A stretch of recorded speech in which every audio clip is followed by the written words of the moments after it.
Electric transformers. We see them everywhere, but often take for granted the big part they play in our everyday lives. Their job is to transform the high voltage from electrical power lines to the lower voltage that's suitable for home use. Without them, raw electrical power would be virtually useless to the average person.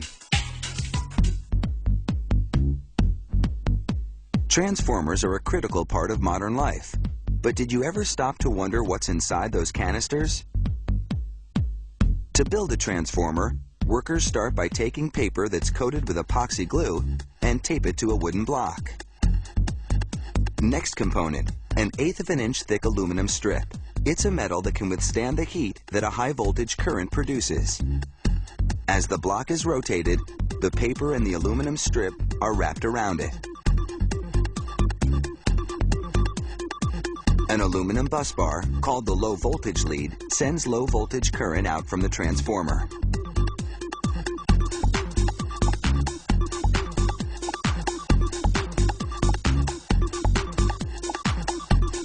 Workers fold the lead and move the unit to another rotating block for more wrapping.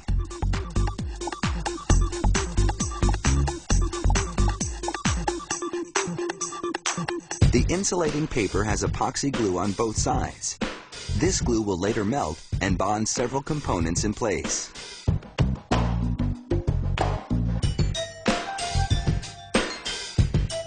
On the next block, a worker tapes on more epoxy paper along with epoxy-coated copper wire.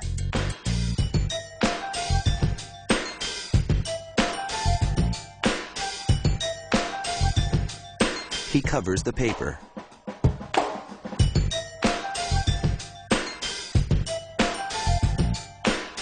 Then repeats the same process, forming a second layer of copper wire.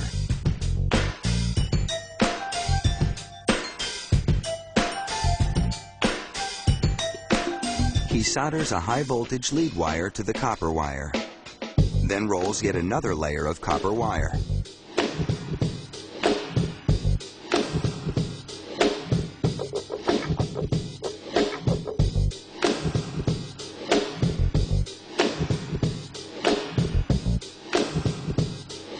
Next, he welds on what's called the lead wire out, the wire that'll protrude from the transformer's cylinder, and attaches vinyl-coated wires that'll connect to different voltages out of the transformer.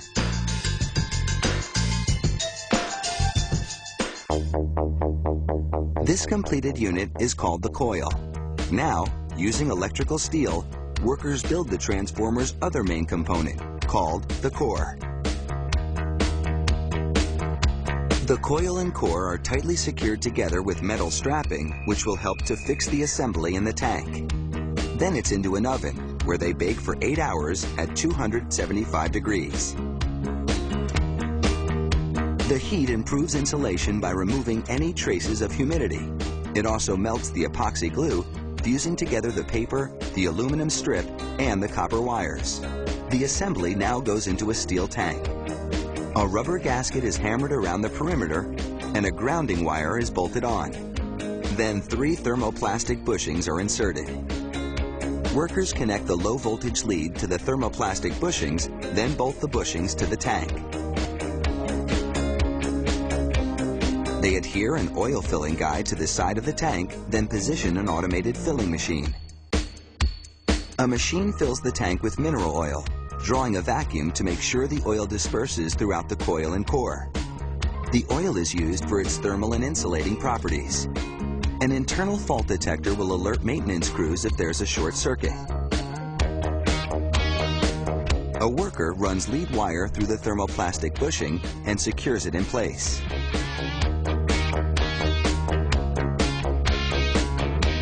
Next comes the high voltage connector. Finally, the tank cover is bolted shut. The transformation, so to speak, is finished. Before transformers go into service, they have to undergo some truly electrifying tests. This equipment simulates a 145,000 volt lightning strike.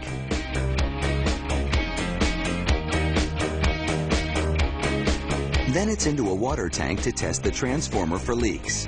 If it passes muster, it could soon be appearing on a pole near you.